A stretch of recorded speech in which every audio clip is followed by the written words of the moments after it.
Hello and अस्सलाम वालेकुम। मेरा नाम एजाज सैयद है और उस वक्त मैं मौजूद हूँ जर्मनी के शहर बॉन में। यहाँ पर एक कॉन्फ्रेंस हो रही है, ग्लोबल मीडिया कॉन्फ्रेंस हो रही है। डॉयचे वेले जो कि जर्मनी का खबर रसां अदारा है, कौमी खबर रसां अदारा है। इस कॉन्फ्रेंस में जहाँ पर दीगर मालिक के लोग आए हुए हैं, वहाँ पर हिंदुस्तान के जर्नलिस्ट भी आए हुए हैं। तो मैंने सोचा कि इस मौके के ऊपर हिंदुस्तान से आए हुए अपने एक साथी जर्नलिस्ट के साथ गपशप की जाए और जाना जाए कि हिंदुस्तान आजकल क्या सोच रहा है। चैतन्य है, टाइम्स ऑफ इंडिया के जर्नलिस्ट हैं और मुंबई में होते हैं। इनसे बात करते हैं। चैतन्य, एक तो बहुत बहुत शुक्रिया आपने ज्वाइन किया। कैसा देखते हैं अब हिंदुस्तान किस तरफ जा रहा है, समत क्या है हिंदुस्तान की? और हम यहाँ पर देख रहे हैं कि बहुत सारा जो एंटी इस्लाम और मुसलमानों के खिलाफ बहुत सारी बातें हो रही हैं, कुछ बताएंगे?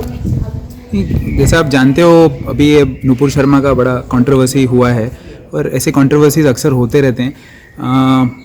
बट ये प्रॉब्लम एक लार्जर इकोसिस्टम का है, जहाँ एक तरफ के लोग दूसरे तरफ के अगेंस्ट है और दोनों तरफ ये माहौल जो है एक ट्रेंड सा बन गया है। बट आई थिंक आपके और मुझ जैसे जो लोग हैं, जो लोग चीज़ों को समझते हैं या उनके पास एक्सेस टू इन्फॉर्मेशन है, इसमें लॉन्ग टर्म सभी लोगों का डैमेज होने वाला है। तो उसके लिए आई थिंक हालात और बिगड़े हैं, उसके पहले उनको संभालना ज़रूरी है। मैं आपसे जानना चाहता हूं, क्योंकि जो मुस्लिम हैं हम, वो बड़े टची हैं when it comes to the profit. और नूरपरमा की तरफ से जो बातें प्रॉफिट के बारे में की गई, तो उसमें एक तासुर ये लगा, जो मैं समझता हूँ कि ऐसा नहीं है, कि जो हमारे जो हिंदू साथी हैं या हिंदू जो कम्युनिटी से ताल्लुक़ रखते हैं, वो प्रीडोमिनेंटली हमायत कर रहे हैं जो ब्लास्फेमी हुई है। मुझे पता है कि ऐसा नहीं, लेकिन मैं आपसे जानना चाह रहा हूँ कि क्या आपके वहाँ पर थिंकिंग क्या है, क्योंकि हम ब्लैक एंड वाइट नहीं चीज़ों को देखना चाहते। ओरिजिनल क्या है? ग्रे एरिया का ये पूरा जो एपिसोड है वही ग्रे एरिया में है, ब्लैक एंड वाइट के बाहर का ये एपिसोड है। आई थिंक मेजॉरिटी पॉपुलेशन उनसे अग्री नहीं करता है, उनके किसी भी व्यूज़ को एंडोर्स नहीं करता है और उसको गवर्नमेंट ने भी एंडोर्स नहीं किया है। गवर्नमेंट ने, उनके पार्टी ने भी एंडोर्स नहीं किया है, जो रूलिंग पार्टी है उन्होंने उनके ऊपर कार्रवाई भी की है। और जहाँ लीगल फ्रेमवर्क है वहाँ अभी उनके ऊपर पुलिस केसेस हुए हैं और वो कोर्ट में, आपको पता है कि कोर्ट के कार्रवाई को धीरे टाइम लगता है। बट आई डोंट थिंक किसी ने उनको पब्लिकली एंडोर्स किया है। ऑब्वियसली ऐसे एक फ्रिंज एलिमेंट्स होते हैं, आई थिंक पाकिस्तान में भी होंगे और इंडिया में भी है, जो लोग ये सिचुएशन का फ़ायदा उठा के अपना एजेंडा आगे बढ़ाना चाहते हैं। But I think in this, अभी तक जो मैं देख रहा हूँ, जो डैमेज हुआ है वो हुआ है, बट आगे डैमेज होने से रुक चुका है इस मामले में। अच्छा। तो इस मामले को एक सॉर्ट ऑफ क्लोजर मिल रहा है। अच्छा, ये बताइए कि हम हिंदुस्तान में चाहते हैं कि हिंदुस्तान की जो आइडियोलॉजी है वो सेकुलरिज्म के ऊपर है। तो आप समझते हैं कि सेकुलरिज्म के जो इंडिया, जो सेकुलरिस्ट इंडिया था, सेकुलर बुनियादों पर रखा गया, उसको कोई थ्रेट है, उसको कोई ख़तरा है? सेक्युलर इंडिया तो अभी भी है, ऑन पेपर और इन स्पिरिट है।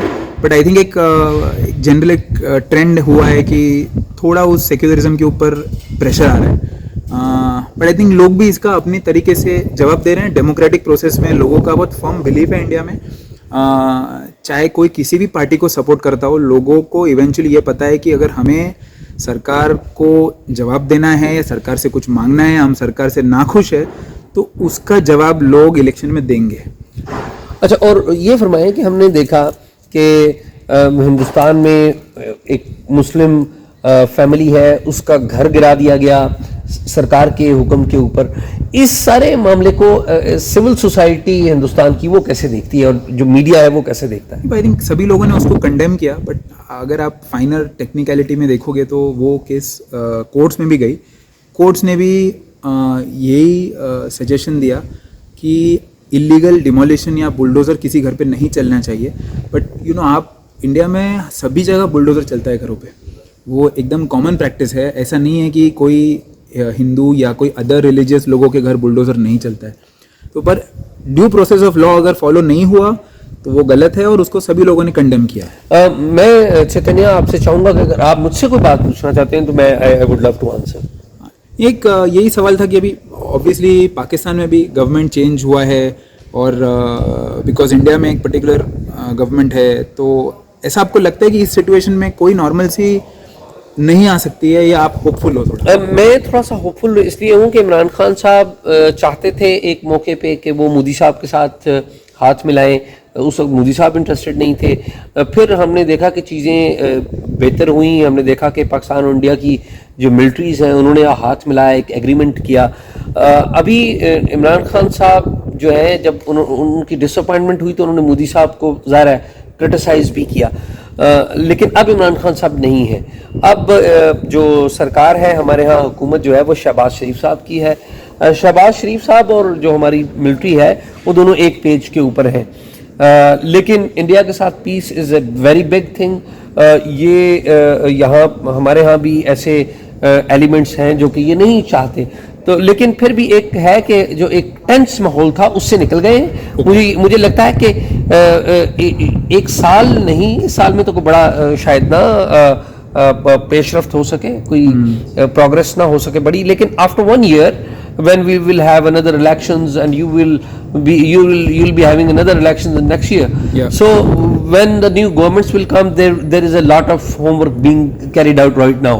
अभी भी जो ट्रैक 2 है वो हुआ है, तो मेरे ख्याल में अगली जो आने वाली सरकार है उसमें काफ़ी कुछ हो रहा है। क्या अभी एंटी इंडिया सेंटिमेंट पिछले 2-3 सालों में पाकिस्तान में बढ़ा है, या जितना पहले था उतना ही? अच्छा, मैं बड़ी इंटरेस्टिंग बात आपको बताऊं कि एंटी इंडिया सेंटीमेंट से ज़्यादा हमारे यहाँ जो डोमेस्टिक इकोनॉमी का इशू है ना वो बहुत ज़्यादा ऊपर चला गया। ओके। आप वहाँ पर जाके कोई भी हमारे लीडर, अच्छी बात है, इन वे बुरी बात है ज़रा भूख नहीं, बट अगर लोग जो मुद्दे या जो बातें लोगों को करनी चाहिए उस बारे में लोग बात कर रहे हैं और सोच रहे हैं और उस पे नाराज हो रहे हैं, in that way you are right. लेकिन मैं ये कहूँगा कि भूख भी नहीं होनी चाहिए और जंग भी नहीं होनी चाहिए।